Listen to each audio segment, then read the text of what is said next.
to The Hypnotist, the show that gives you inside access to cutting-edge hypnosis with real clients facing genuine issues. Brought to you by the hypnotherapist demanded by celebrities, CEOs, and even royalty, Adam Cox. These recordings took place live from Adam's clinic in London's world-famous Harley Street. So, get yourself comfortable and enjoy today's episode of The Hypnotist.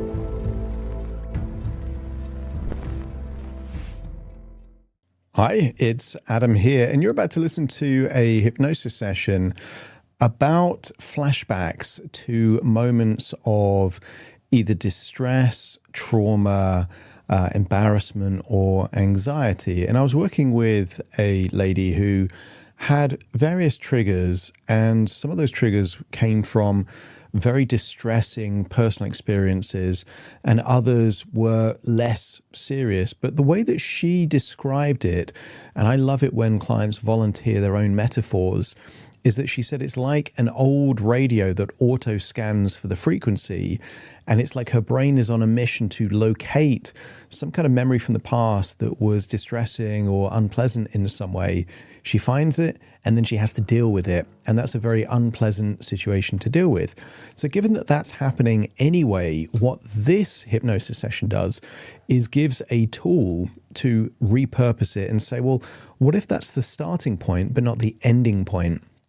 A lot of people, when they have a distressing memory, is they teleport back into the memory and they relive it as if it's happening in the present. What this does is it uses one level of staged disassociation, using a cinema or a movie theater as a level of disassociation, so that she was able to observe the memory as if she was a bystander rather than relive the memory. Because if you relive a distressing memory, you tend to relive the horrible emotions that you had at the time.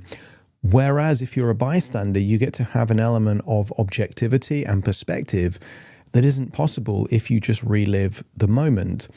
What this session really does is provide a lens to have acceptance, forgiveness, and perhaps extract a bit of wisdom from the event that happened, and then not only have a level of disassociation, but a level of how would it have been if that wisdom was applied in the past. It uses various NLP techniques, hypnotic suggestion, metaphor. It's really going to be most relevant for those people that tend to ruminate on the past to make themselves feel bad. So if you can connect with that, you're probably going to get some benefit from this session. What I would encourage you to do in order to get the maximum value is, before the hypnosis even starts, is to think about a recent memory that has popped into your head that made you feel bad, or made you feel embarrassed, or made you feel stressed, or made you feel worried. That's going to help because we can repurpose that memory in this session. It was created for an individual, and on that basis, some of the suggestions are going to be relevant to them and not to you. So if you do like the idea of having a bespoke, personalized session with me, there will be a link in the show notes where you can either book a consultation call at a discount if you use the code podcast, or you can watch a webinar which explains all the different ways of working with me. For now, though, find a quiet, comfortable place where you won't be distracted or disturbed. Relax and enjoy the session.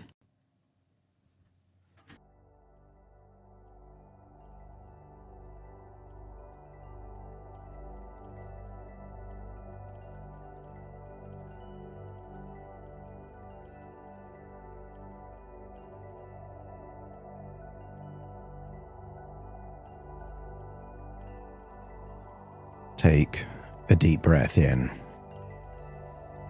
and as you breathe in that resourceful feeling of calm and relaxation. And as you exhale, that's it, just allow your eyelids to get so heavy, so relaxed. And with your eyes closed, just feel a release, not just of the breath, but any emotions with it. Consider the outward breath your release valve. Bringing in that pure relaxation and breathing out whatever emotions need to be released. That's it. as you scan your body for any clues of tension in your neck, your shoulders, arms or your legs. Breathing in relaxation and releasing there in that outward breath. Eyelids heavier, jaw looser, arms and legs starting to relax. That's it. As you breathe in and breathe out, I want you to create an image in your mind of an old automatic radio. The kind of ones that had that scanning feature that you would scan for the next radio station. And you might see a dial moving up and down a line of frequencies, or just numbers going up or down until it finds something that it's looking for. And as you hold that thought of that scanning feature on that radio, I want you to recall an old movie theatre, the one that you used to go to, perhaps in your teenage years. And just imagine buying a ticket and finding that chair there in the bottom left-hand section. Maybe seeing those gaudy curtains. Maybe there's the smell of food, popcorn. Maybe even smokers there in the back. Just connect to that feeling of being there, watching a screen in a dark room. Lights. Looking up at a screen there diagonally to your right. And then think back to that radio channel, finding a memory. Because this radio has a good intention. It's trying to find intense memories where there is unfinished business. And maybe you thought that the unfinished business was you had to think of something you should have done differently.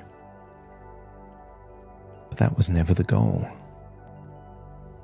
The goal was not to change the past.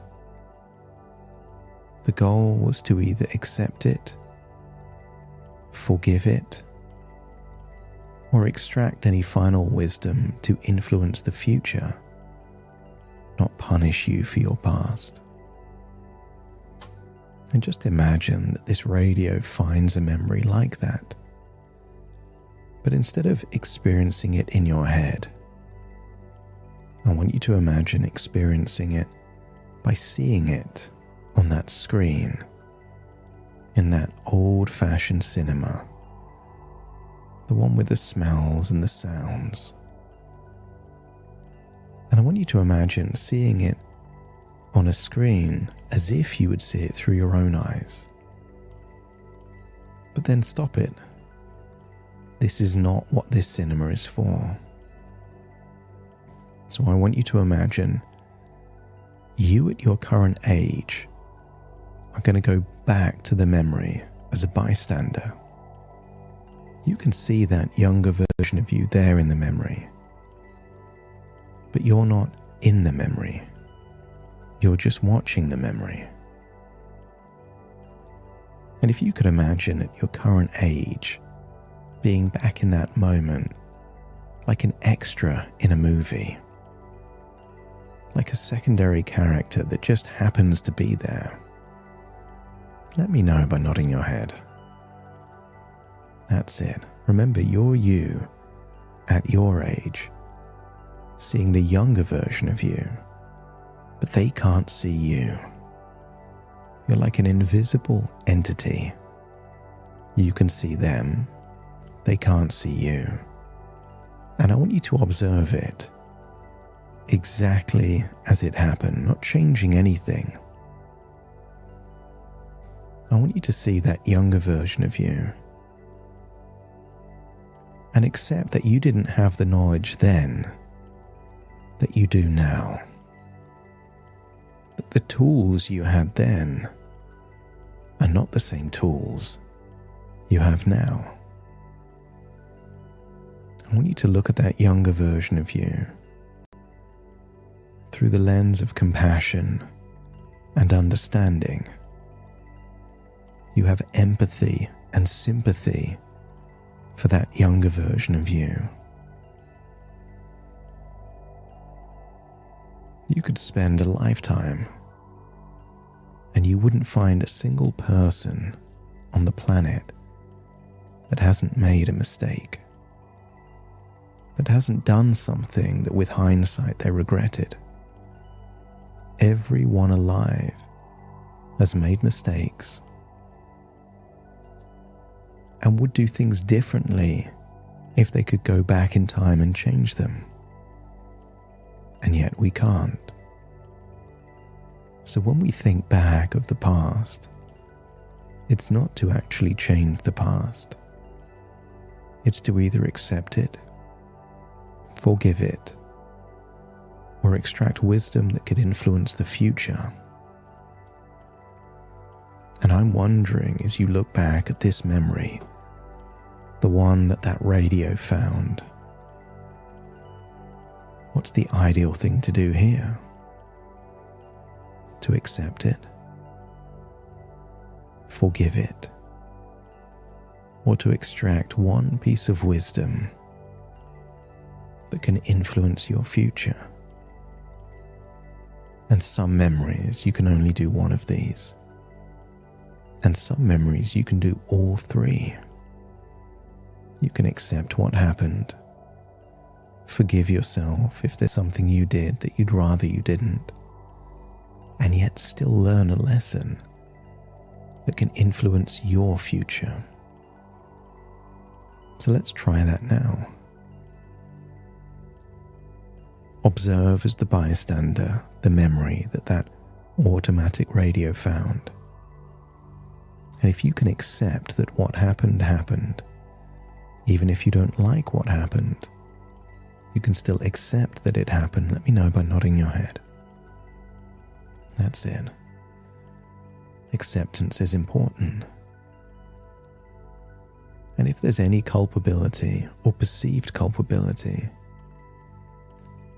I want you to see if you can get to a place of forgiving that version of you. Maybe accepting that you did the best you could with the tools you had. And a great way to forgive is to try and find the intention. If the intention is good, even if something bad happened, it can be forgiven. And even if the intention was temporarily malicious, everyone has had a moment of anger or frustration. But one swallow doesn't make a summer. And one moment of intensity doesn't make a person bad. And if you can reach that place of forgiveness for that younger version of you, let me know by nodding your head. And just watch it one more time. And see if you can extract one piece of wisdom, one thing that, if you knew back then what you now know now, what would you do different? And if you can think of one thing you would do differently, but only because you know now something you didn't know back then, let me know by nodding your head. And just imagine taking that one bit of information from you and then using this telepathic ability, just put that thought in their mind moments before anything happened. And watch what would happen still as that bystander if they knew differently back then. That's the evidence. Not that you've changed the past, but that your present is capable of changing the future. And if you can see the past changing because current knowledge was put back into the past, let me know by nodding your head. That's it. And then imagine the memory comes to its end, but I want you to meet that younger version of you. Tell them it wasn't their fault. Tell them they're a good person. Tell them they are now wiser based on what's happened. And tell them they did nothing wrong and yet you forgive them anyway. And maybe you solidify this with a hug, an embrace, or just a comforting look. But if that younger version of you accepts the acceptance, the forgiveness, and the extracting of wisdom from their future self, let me know by nodding your head. That's it. And now I want you to ask that radio station to recall the same memory. Float back into the chair, into the cinema, and just see if it's different now when you find the same memory. Maybe the colors are different, or the perspective is different. Maybe the memory is still looking at things from a third-person perspective. If the memory has changed because of your intervention with the past, then just play it one more time, and if it hasn't yet, allow it to change so you can observe the memory without feeling any emotional intensity connected to it. And if there is any emotion, the emotion is compassion, understanding, and wisdom. And when you've seen it in the new way, let me know by nodding your head. And in the future, I want you to choose a different memory, the kind of memory that pounces on you every now and then, just comes up, teleports you back in the past. Because if we can do it in this safe place, a place within your imagination, and don't be surprised if it's automatically changed the next time your brain reminds you of this past. So even if there is 20 or 30 or even 50 different memories that come up, each time they come up, treat it as the starting point to bring it into that cinema. See it from that third-person perspective, through the lens of acceptance, forgiveness, compassion, and wisdom. Allow it to change. And each time you change one, the next memory becomes easier to change too. Until that house of cards of old memories that have been haunting you all come crashing down. Because if we can turn regrets and traumatic reminders into forgiveness, acceptance, and wisdom, I wonder what wonderful ripple effect that would have in your everyday life. I have a feeling that things that bother you may bother you less simply by changing the relationship with the past. So imagine just leaving that cinema, knowing you can return there whenever you choose. Imagine floating back into your body. And whenever you think of that memory, the one that the radio's shown you, I want you to feel a sense of forgiveness, compassion, understanding, or wisdom. Allow the change to be strengthened each and every time you listen to it, as you now float back to the present. So take a deep breath, in through your nose and out through your nose. Wiggle your fingers and wiggle your toes. Connect and calibrate into the here and the now. As I now count from 1 to 10 to awaken you. Starting to count. 1, 2, 3, waking up. 4, 5, 6, more alert. 7, 8, open your eyes, open your eyes. 9, 10, wide awake, wide awake, wide awake.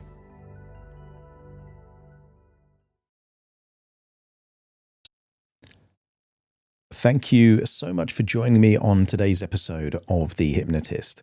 If you've enjoyed this episode or got some value from it, please give it a 5-star rating and review. And maybe you know someone that would also benefit from this particular episode, in which case share the episode with them so they can also get the benefit too.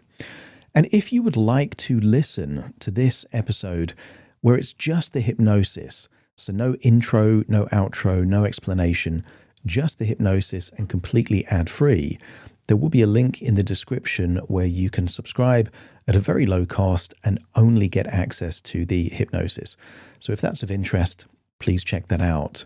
Thank you again for being a regular listener of The Hypnotist, and I'll see you again soon for more.